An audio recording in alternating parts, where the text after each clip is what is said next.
when you keep active, you keep moving, and you keep your brain moving as well, you feel younger, you look younger, you present yourself younger, and I think with all my clients in the sort of the older age bracket,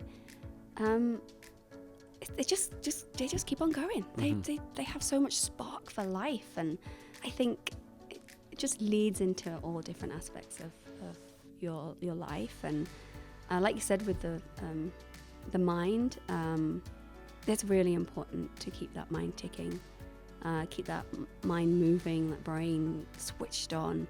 And in terms of ballet, that can help dramatically with memory, with the cognitive ability, really increasing those aspects of the mind.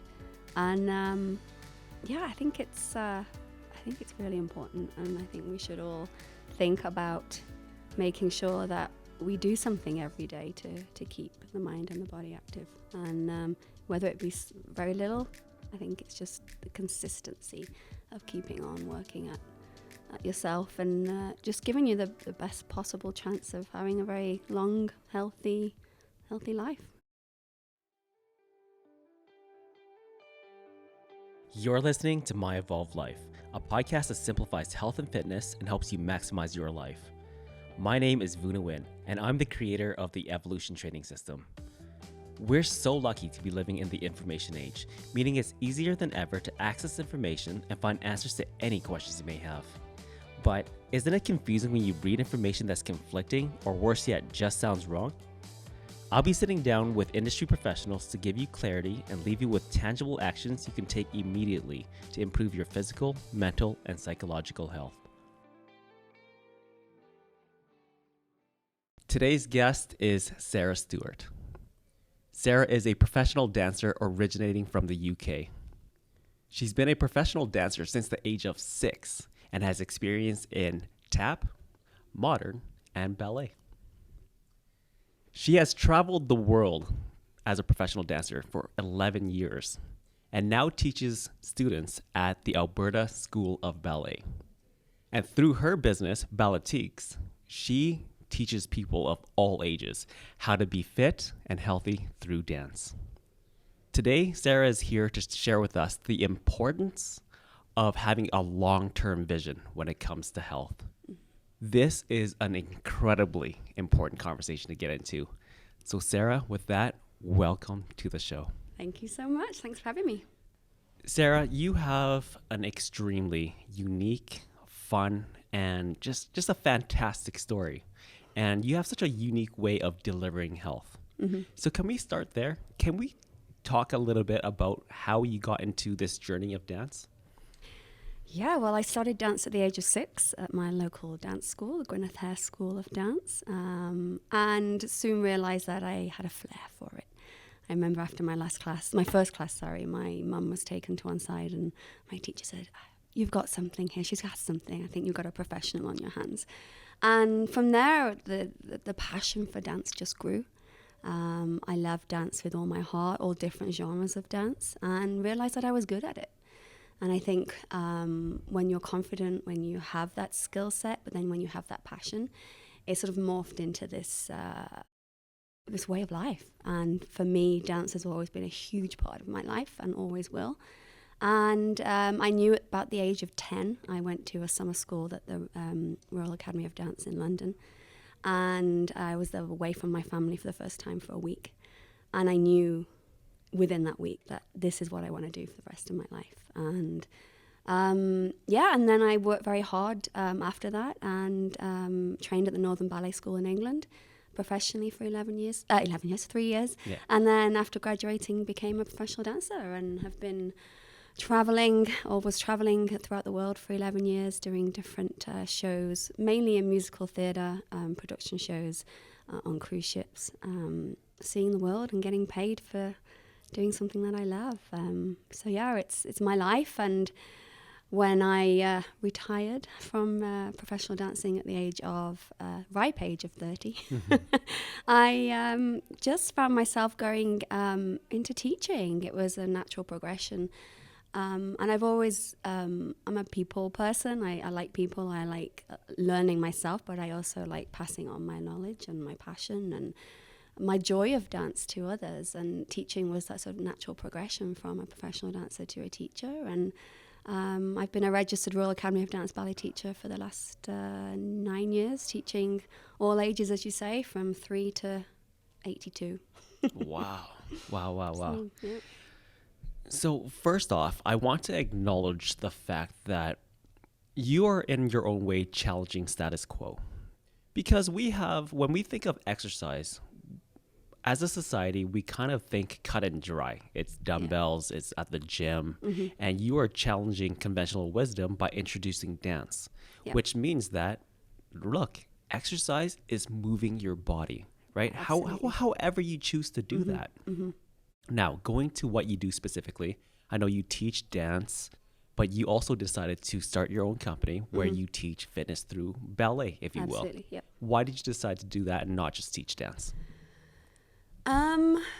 Mainly because I felt that there was a gap in the market for adults to learn ballet in a much more approachable, manageable, more attainable setting. When you think of ballet and a ballet class in general, it can be quite intimidating. It can be quite nerve-wracking to go into a studio setting when you're not used to that environment. And I wanted to show people what an amazing form of exercise ballet is. Yes, it's an art form, but it's also an athletic fitness form of movement and moving your body as well. And I really wanted to show people, I say that anyone can do it. And taken down to the basics, taken down to the fundamentals, teaching in a very safe, low impact, professional way. Everyone can do it. And I felt like there was such a stigma attached to ballet in that whenever I said the word ballet, I always get, oh gosh, I can't do that. I can't do the splits. I can't touch my toes. Oh, I couldn't do that. Oh, I'm not flexible. I'm not coordinated. I have 2 left feet. I hear that a lot. Sure. And I realized that you can have all those things. You don't need to be super flexible. You don't need to be able to touch your toes to be able to enjoy the joys and the health benefits that dance can bring. And that's one of the reasons why I set up Balletiques was to fuse ballet with fitness, really to make ballet more accessible and approachable. And fusing it with fitness, with movements that you already know, already do, already love doing, it just makes it more manageable. And anyone can do it. So that was the whole sort of premise on why Balletiques was born, really. As I said in my introduction of you, you really do teach the whole range from youth to old adults. But I know that you have a certain passion for older adults, whether they're in their later 50s, 60s, even 70s. Oh, you said 82? 82 was my oldest client. Yeah. And you have a huge passion for them. Let's really start diving into that subject. We, as a society, we tend to be more reactive than we are proactive, meaning that we wait for things to be symptomatic as opposed to just getting ahead. Yep. When it comes to fitness, exercise, what is the value? What is the biggest value that you see in, starting as early as you can, but if not being deterred by the fact that you haven't started yet and just doing it at any age?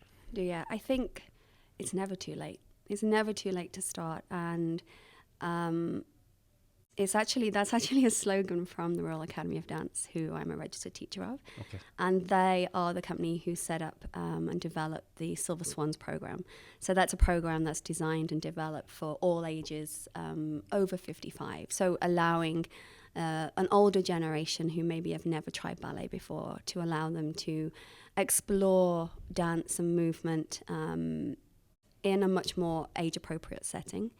And I think that's really important because I love to be able to give people the chance of moving their body in a different way, learning how their body moves, learning the health benefits that dance and ballet can bring. And and really opening their eyes to a different form of exercise.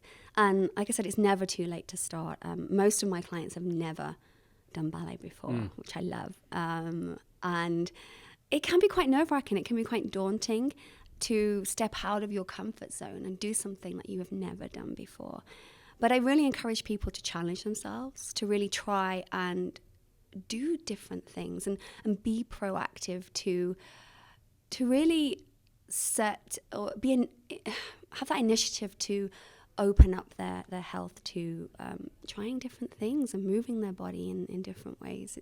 It's really important as we get older, we not only move and exercise the body, but we exercise the mind as well. And especially with ballet, it's one of the biggest things is that mind-body connection. And connecting those two things. I mean, ballet obviously moves the body, but we're using the mind for sure also. And as we get older, it's really important to be able to use that mind. I mean, there's been research that shows, it can decrease the chance of Alzheimer's and dementia later on in life.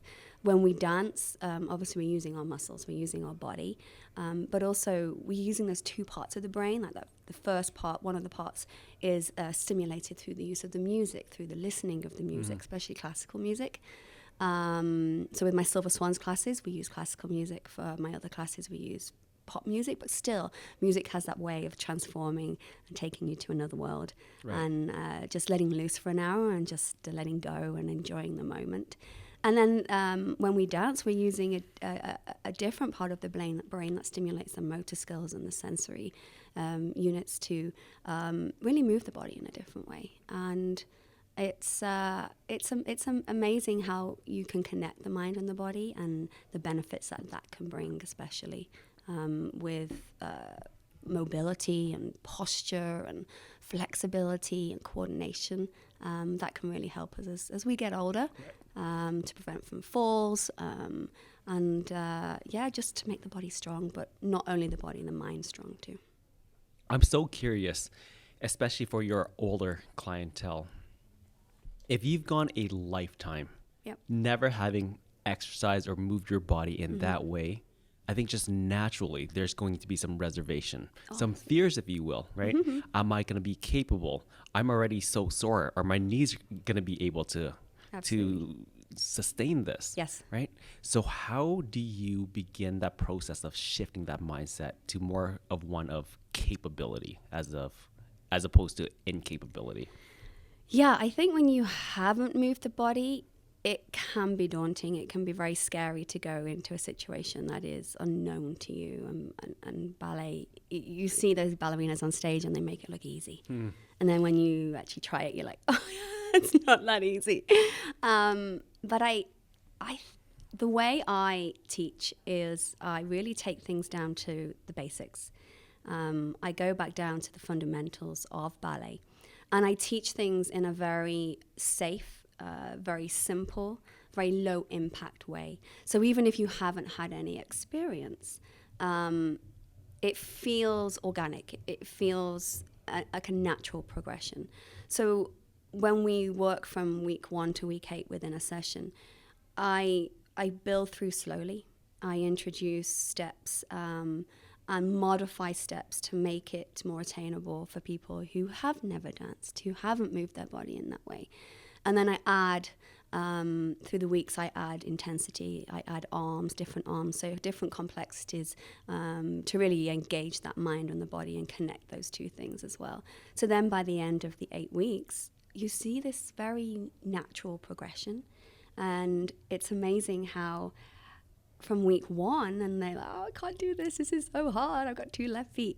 And then to week 8 and beyond, the difference that you can see such a huge difference. It is day and night. And as a teacher, that's one of the things I love the most is to show them, look, you can do this. Give me some time. Work hard. Be consistent. Yeah, you're not going to find a huge progression overnight. It takes time. I think with any fitness journey, with Absolutely. Any skill, it takes time. And I think people just need to breathe. You need to give yourself grace. And you just need to enjoy I think enjoy the journey, small steps. And with each class you come, it just becomes that little bit easier. You start to understand the movements. The body understands the movements and how the muscles are controlling those movements. And then the brain understands the language of ballet. It understands the uniqueness of the movements. And just with everything just working together, it just suddenly clicks all of a sudden. And to see that click in some of my clients, it's like a little light bulb. You see it, and their faces light up, and then, oh my gosh, I understand now, or I got it this week. And I think that's wonderful, because there is a lot of fear at the beginning.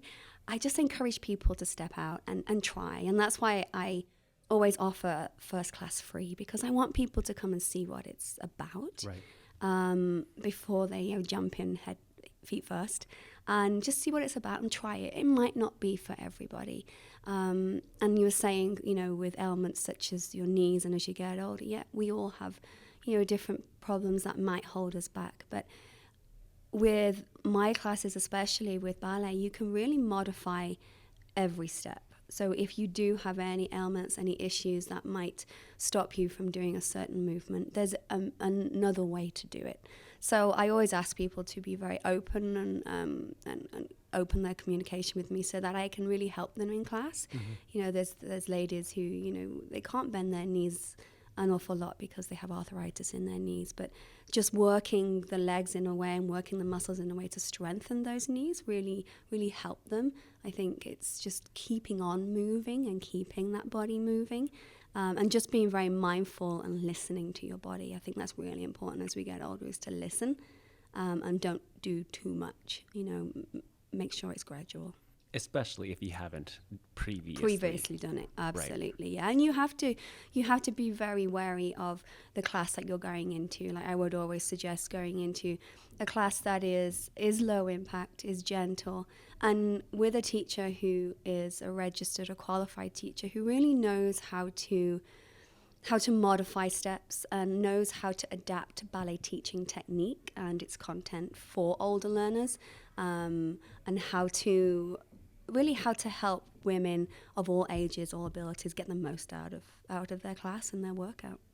And I really do respect that you are so keen and conscious of progressing them slowly, giving them modifications, using words like step by step. It is your job as the teacher to assure them, to give them that confidence that they may not have. Yeah, absolutely. Right? Yeah. And I think this is where, I don't want to make a blanket statement, because there are some fantastic trainers out there. Oh, yeah. But there are also many who just conform to what is currently practiced, regardless of who they're training, right? There is no one size fit all. No. Right? And I know for a fact, just having seen you speak, having seen you teach, that you are very extra conscious, as you should be, when it comes to a more, not compromised, but a more vulnerable demographic. Absolutely. Right? Yeah, I think you have to be very careful. You don't want to hurt people, and you want to give them the right way, the right steps, and just be able to build confidence in them, but also let them build confidence in you and your ability as a teacher. And it is, there are many instructors out there, and I think as you teach an older demographic, there needs to be a lot more awareness of maybe limitations within the body, and making sure that you're not pushing them as you may push maybe younger adults, or in a maybe a professional setting, you would teach very, very differently. And I was obviously taught very differently, but I think it's just being aware of who's in front of you. And I always say I teach who's in front of me. So I may have a class of beginners and experienced dancers, but I make sure that those beginners feel comfortable and those experienced dancers have a modification that allows them to be able to increase the intensity or feel like they're getting a lot out of the class. And then the beginners to feel like they're not having to keep looking over at those experienced dancers and feel overwhelmed and I can't do that. And it's as a teacher over the 10 years I've taught, you learn every day. And as a teacher, you're always learning. And my clients teach me every day. And I don't profess to know everything, but I'm always learning. And I think that's the main thing, is to never stop learning and always look at who's in front of you and try and put yourself in their shoes. I think as a professional dancer, teaching at first was a little bit difficult because I was able. I could just do that. Just tell me and I'll do it. And I really had to step back and put myself in my client's shoes. And when I devised the syllabus of exercises through my ballet program, I really had to, well, if I had never done that step before, how would I teach it to someone who's never done anything like that before? So it was, as a teacher, it was this whole process over the last few years has been amazing for me, and I think has made me into a better teacher because of being very open to continuing to learn. And with the Royal Academy of Dance, we are encouraged to keep on learning with our CPD courses, and we're very much supported through that organization. And it is really important because things change and techniques change, and I think just keep on top of it, and you can only get better. What's really cool about the way that you approach teaching, almost reverse engineering, so to speak, is you can take a lot of those learnings and apply to other areas of your life, whether it's in teaching your kids how to do math or whatever it is, right? Yep. There's a lot of learnings there. And going back to group fitness, I really do believe that it takes a special skill to be able to teach a class of, say, 20 people, all of different ranges and ability, and teach them all in a way that they all have a good experience. But it is doable. You have to be extremely aware. You have to be, paying attention, using proper language and what have you, right? Yeah. But it can be done. It can be done. And I think by using, as you say, the proper language, by giving them clear instruction, and giving them clear modifications that they feel comfortable doing, and they don't feel like they have to conform to a certain way and push themselves too far. Because when you push yourselves too far and you're not ready, you're gonna injure yourself. So it can be difficult. I think you just have to, like you say, be aware and look at who's in front of you and look at the class and put yourselves in their shoes and just try and help them. And I think that's the whole thing, is I'm a people pleaser and I want to help people. I want to make sure they're having the best time and that they're getting the most out of the class and that they're having fun. I mean, for me, it's all about having fun and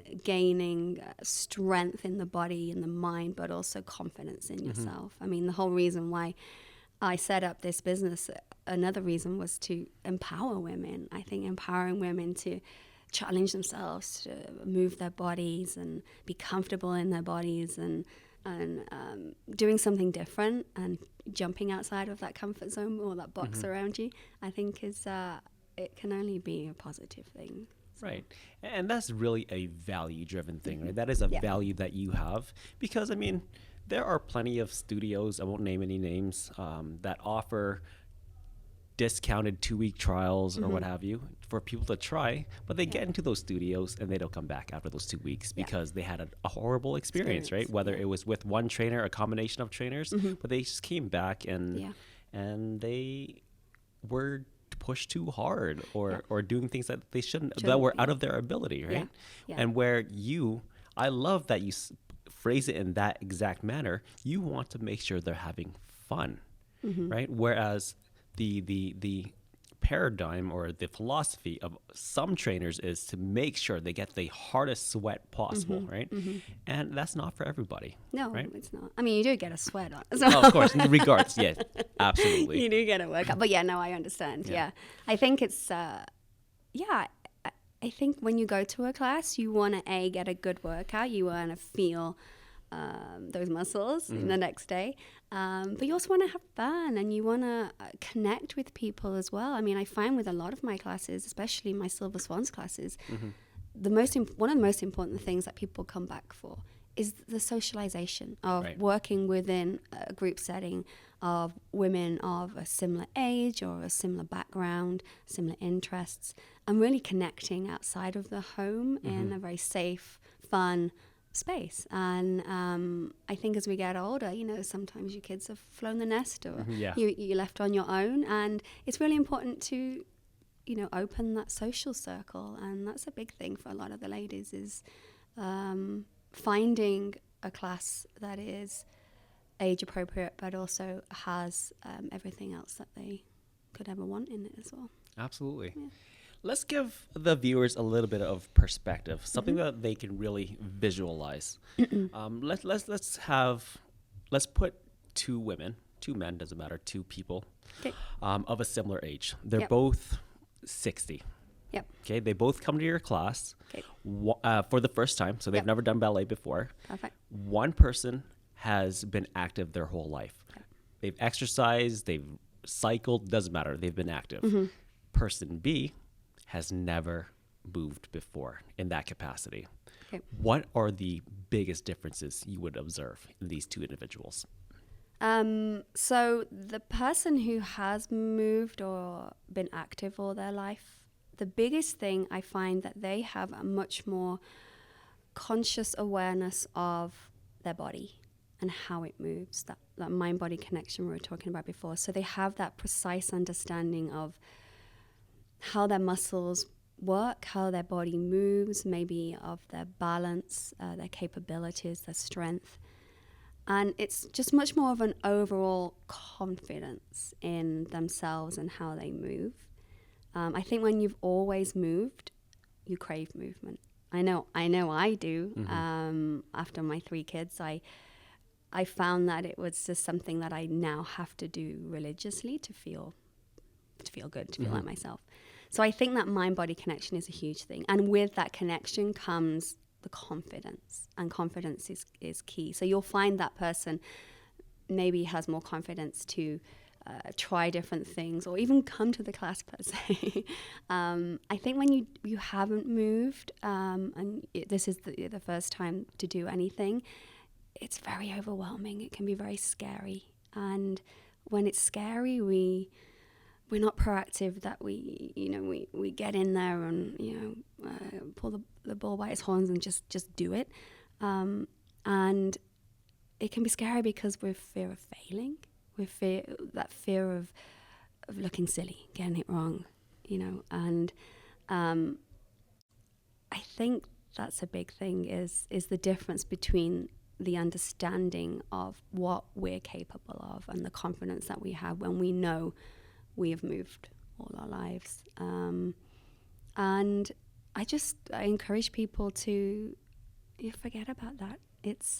Fitness should be fun. Mm-hmm. Fitness, movement should be joyful. And these classes should be joyful. If there's ever a point where you're not wanting to come, maybe it's not right for you. Mm-hmm. And it might not be right for everybody. Right. I mean, you want to enjoy the moment. We want to enjoy the process and enjoy getting to know what your body can do and feeling more confident in it. So, I have those two scenarios I certainly see regularly. Mm-hmm. And I love both sets because it challenges me in different ways. I find with the ladies who have maybe danced before, they love the fact that they are able to do it again.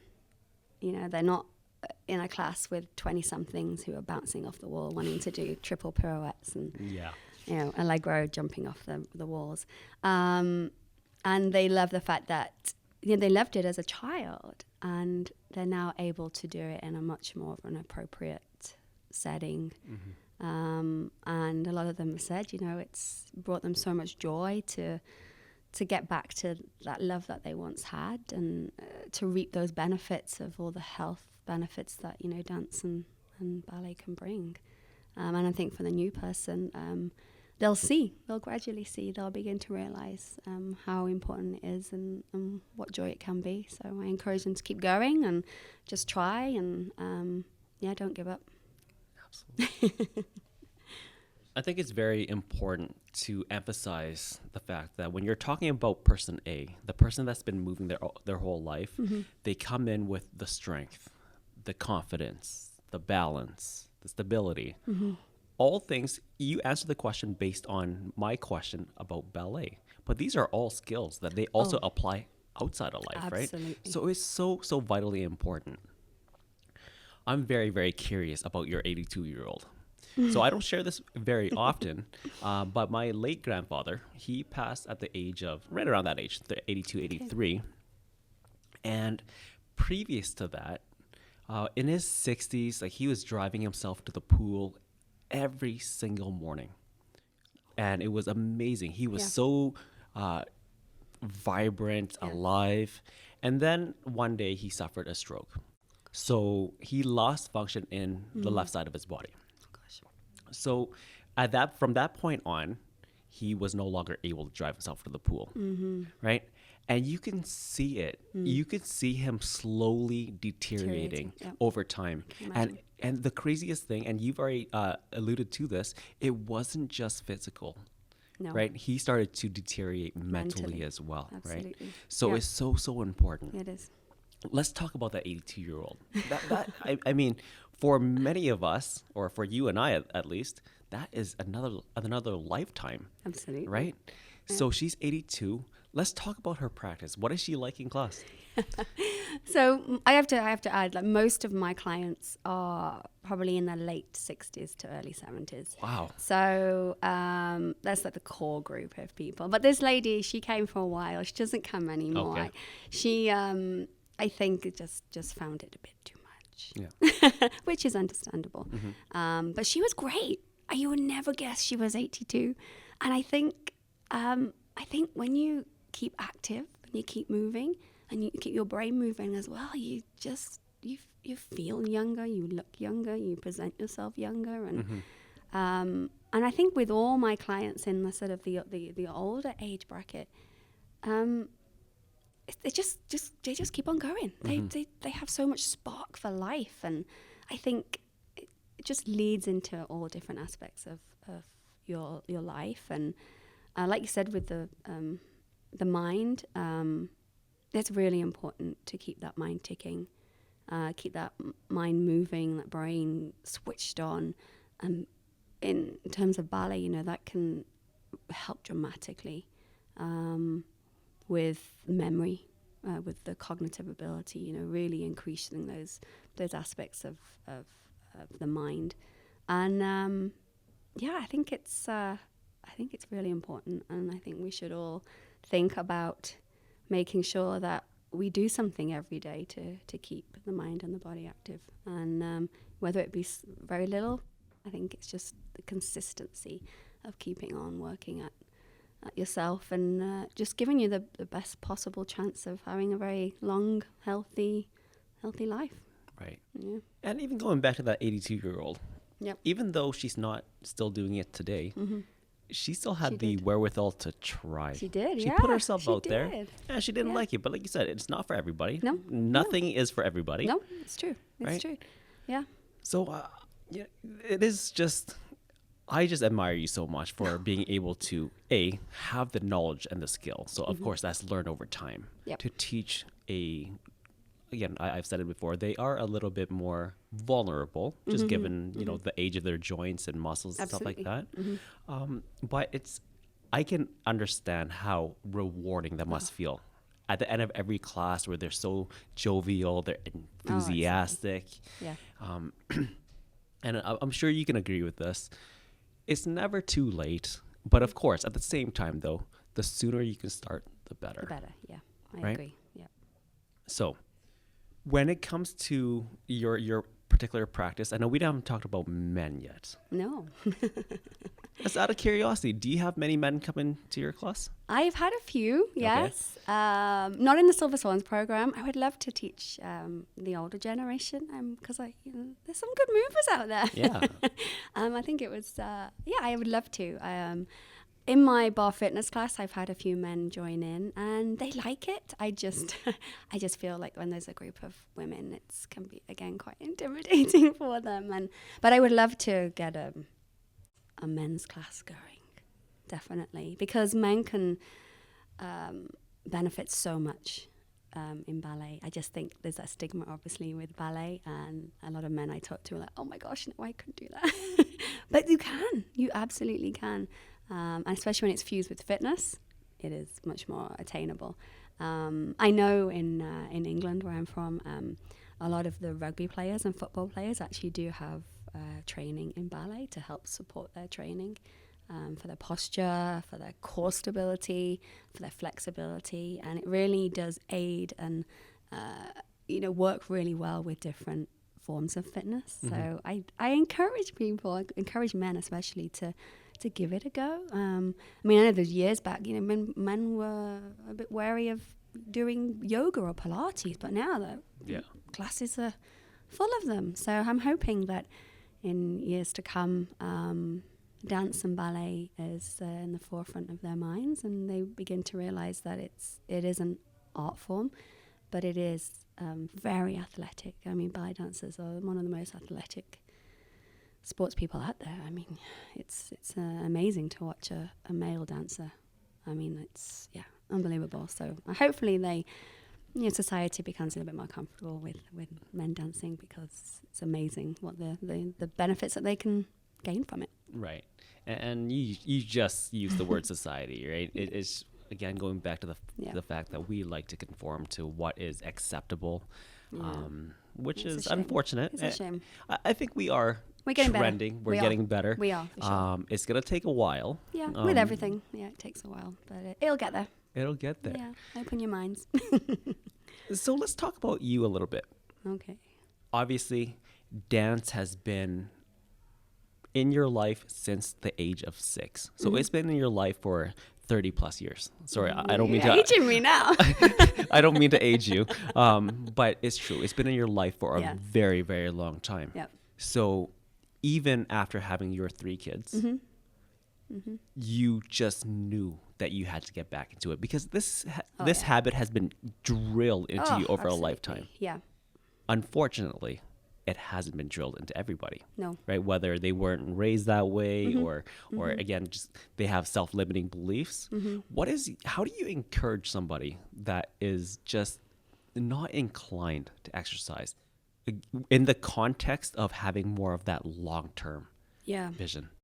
Well, to start off with, I think it's really important that you take your health and fitness seriously and you make it a priority. I know when I am working out, when I have that time, when I take that time, that self-care is so important, to take that time for me to do what makes me happy.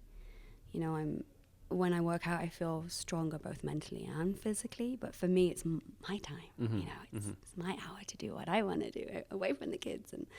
And I think that's really important, is to maybe view it as a time for you and to build yourself and your confidence. And, with that confidence, it's just sort of a building block of... You just, when you stop, when you do more and you want more, and it's just, I think it's getting into a routine and make it in a habit. And when you make something a habit, you don't really think about it. It's just one of those things that you do. But I think the health benefits and the physical and mental benefits that fitness can bring to somebody far outweighs, not doing it. To be honest with you, and procrastinating and not being proactive. I think we have to take charge of our life and our health and make it what you want it to be. I mean, fitness is a journey. I've always said that, and a lot of people are scared of that journey. They're scared of failing. They're scared of maybe the journey being too hard, or the destination being too far or unattainable, or even getting to whatever their goal is, and it not being what it's cracked up to be. And I think with that, the scared factor and the nervous factor of trying something, it's a shame because you never know until you try.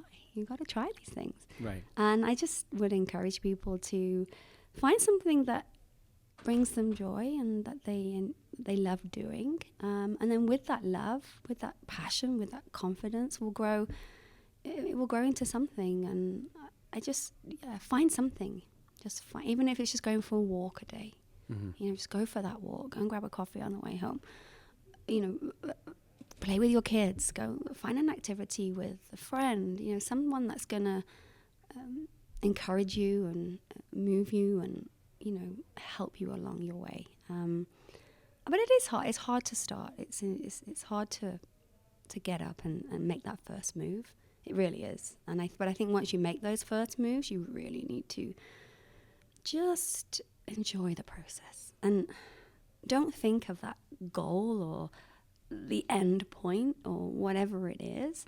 You got to enjoy the baby steps, enjoy the process of gaining that skill and getting better each week and getting more confident in your body and how your body moves. So, that's fair. Yeah. And health, we need to start looking at it from the perspective of it doesn't have an expiration date. No. It does when you die. Exactly. Right? Yeah, no, it does. It's true. But the more you upkeep, the more that you take care of your health, the more able you're going to be to do whatever it is that you do, whether it's travel or is playing with your kids, grandkids, what have you. You're going to be able to do that. Yeah. And health is very subjective, right? It means different things for different people, right? Absolutely, yeah. And one of the things that I often talk about is our North American perception of retirement, saving for retirement, stuff like that, which is great notionally. But the problem is, if you don't upkeep yourself today, by the time that you do retire and you have this bank of money to use, you're not actually able to physically enjoy it, right? That's such a shame. And also, I want to emphasize the fact that as you talk about health, as you talk about long-term vision, as you talk about goals, I didn't once hear you speak about aesthetics, right? The body that you get, the six-pack that you get, right? Yeah. Which is you wouldn't think that it's an important reminder, but it is so, so important that people hear that. Yeah. Okay. Now let's go back to your kids again. Okay. We talk about, and we just had a guest recently talk about mom guilt. Okay. Now let's clarify this for us. Do your kids get mad at you when you take an hour for yourself? No, they're probably like, bye. I get an hour away from mum. No, I'm joking. No. I mean, the thing is, it's important for mum to have that time because I personally feel that when I take that time for me, when I take that self-care hour or whatever it is, whether it's, going to the gym or working out or taking a bubble bath or watching some TV program, it fills my cup. And when your cup's filled, you are more likely to be able to fill other people's cup. And for me, when I take my time, I'm stronger both mentally and physically, but also I feel like I can be a better mom. I can be a better wife. I can be a better friend or a better business owner. And it just snowballs into taking that little bit of time for you. Is so important because it can just lead the way to so many other things and lead to so much positivity in the rest of your life. And moms shouldn't feel that guilt because in the end they were someone before kids, and they are still that same person. Yes, they have kids, but it's important. It really is to have a sense of self and to acknowledge that you have grown kids, you have birthed kids into this world, so really you can do anything. Right. And I'm assuming that you have fantastic spousal support as well. Oh gosh, yeah. Right? Absolutely, that helps tons. Yeah, I couldn't do half the things I do without him. And that's, that's a big part of it. Absolutely. And for your partner to understand that that's important to you. And he knows it's important to me. And in the long run, like I said, snowballs and it leads into other parts of my life. And if I'm happy, happy wife, happy life, they say. Yeah, absolutely, and he knows that. Okay, let's play a fun game here. Let's paint a very vivid picture. Okay. I find that the more that we can be clear and paint that picture, the more that it puts things into perspective for the viewers. Okay.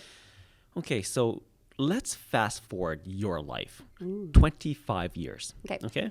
So at that time, maybe your kids have kids, you're a grandmother, what have you. Yep.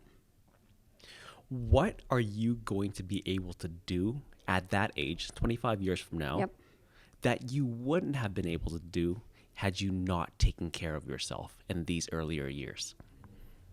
Maybe a lot of things. Absolutely. It's hard to say, but or let's rephrase that then. What can you do? What can I do? Because you've taken care of yourself. Anything I want to do. Will's your oyster. I mean, if you take care of yourself and your health has been important to you for the whole of your life, and you've taken care of that, and it's led to you, having a longer life and being able to do all those things you've always wanted to do. Take that retirement, go traveling, be able to physically travel and look after your grandkids and chase after your grandkids. I think, absolutely. I think if you look after yourself now, it can only be good for years to come. And I think it's just opening your eyes and being aware of that now, and just making those little baby steps to make sure that you do the best you can. And, you never know what's going to happen, but at least if you try, you can't be mad at that.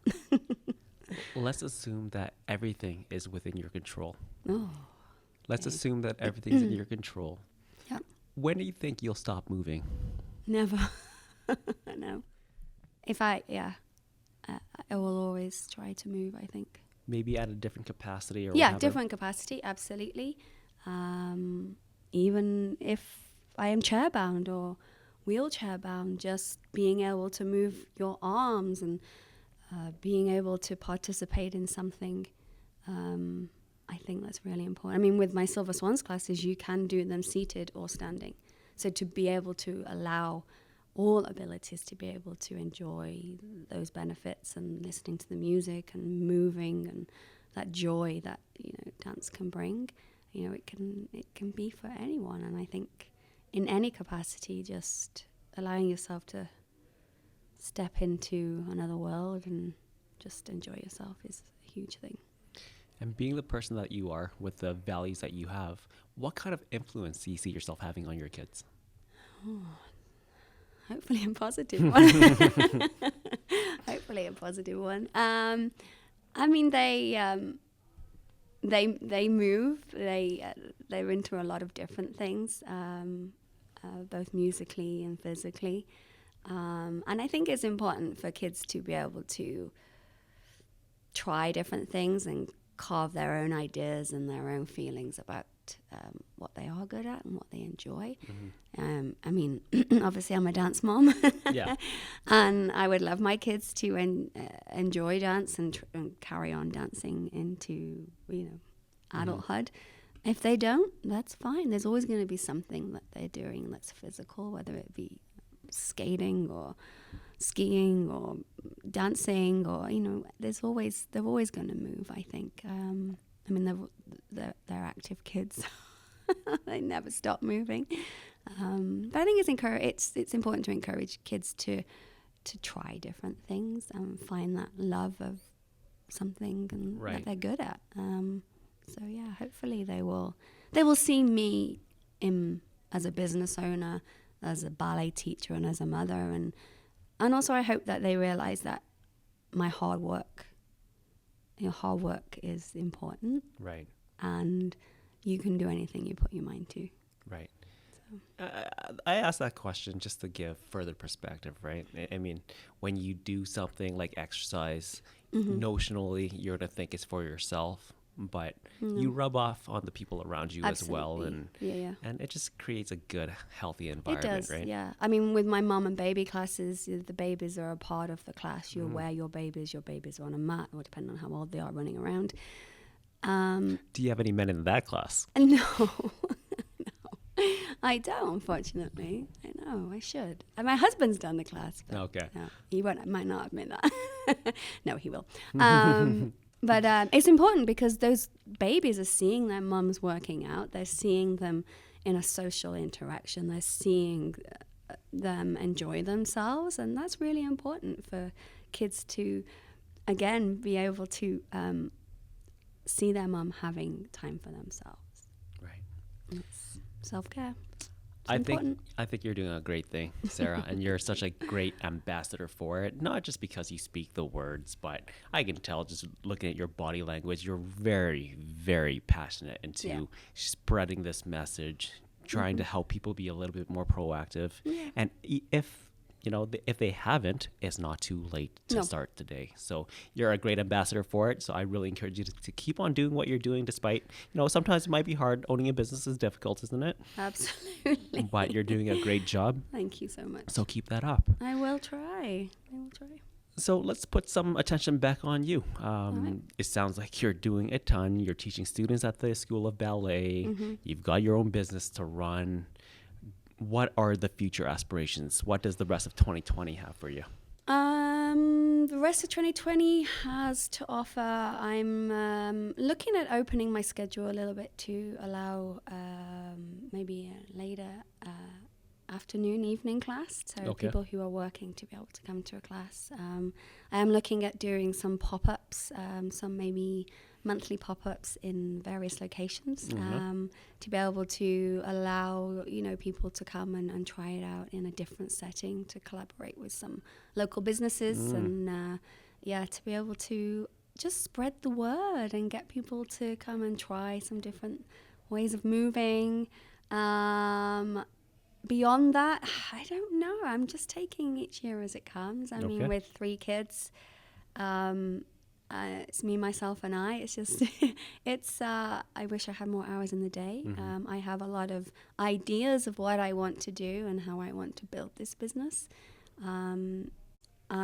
So we'll see. I mean, I think it's once my kids are all in school and I have a little bit more time in the day, you might see a little bit more growth there. But at the moment, I'm happy with the way it is building, and my clients are amazing. I have a core set of amazing clients who are very supportive and very loyal, and I love them very much. So thank you. And just going to keep on doing what I do, what I love, and just try to show people what an amazing form of exercise ballet is. So, I want to try and get maybe a vocabulary of steps and how-tos on my website, because a lot of people come to my class and we maybe do a certain step, but they can't remember the name of the step or how to do it. So maybe some video preparatory videos before your first class. Almost, or even just something to refer to after the class. Give them some pointers, some videos of how to do it safely and how to do it correctly. So if I had another 24 hours in the day, I probably would be able to get that done. But there's lots of things that I want to do. We will watch this space. One step at a time, right? Exactly. A retreat in the mountains would be fantastic, wouldn't it? Yeah. I think you should head down there. Yeah, let's do it. That's fantastic. Okay, so we have viewers that watch and they've heard your passion. They want to see in practice, man or woman. Yes, okay? man or woman. Man or woman. Yes. They want to try a class with Sarah. Yep. How do they find you? How do they find out more? Okay, well, they can head to my website at www.balletiques.com. There is my schedule. So I rent out of various locations throughout the city, making it easier to be close to home. Also, lunchtime classes downtown in the core. so you can get a lunchtime workout in and get everything out of the way before you get home. So I encourage people to go onto the website and have a look. First class is free, so come and find a class that suits you. Come and try it out. And I'd love to show you what it's all about and get your feedback on it and see if it's right for you. You can follow me on social media as well, at Balatiques Fitness on Instagram and just Balatiques on Facebook. So yeah, say hi. Give me an email, say hi, and then we'll go from there. Great. Maybe I should be one of your male ambassadors. Maybe we should. Will you do it? I'll do it. Yeah, I don't make promises I can't keep, so we can do that. And we also have it on the record as well. I know, I got this video now. Oh, man. What did I get myself into? Oh, I would do that for you. This. Would you? Yeah, absolutely. Why not? Well, I think we should get a male class. I was thinking in for November, doing a male class for charity, maybe doing something. It's a little bit far away. I know, but we've got time to think about it. Yeah, absolutely. But before that, I could be an ambassador for you. Okay, I wouldn't mind. Let's do this. All right, good. Get some tights on him. I'm in trouble now, so I want to speed this along. If somebody is living an evolved life, what does that look like? An evolved life. I think living a life that makes you happy, and makes you fulfilled, and makes you joyful. And whatever that means to you, so be it. That's an excellent answer. And even though this was a very serious topic, that was very, very fun, Sarah. Thank you for being on the show. I appreciate it. Thanks for having me. Thanks for watching. I hope you enjoyed this week's episode of My Evolved Life. If you found any value at all, and I know you did, make sure to hit the subscribe button below so you're always notified of new episodes. We'll be releasing a new episode every single week. So until next week, live an evolved life.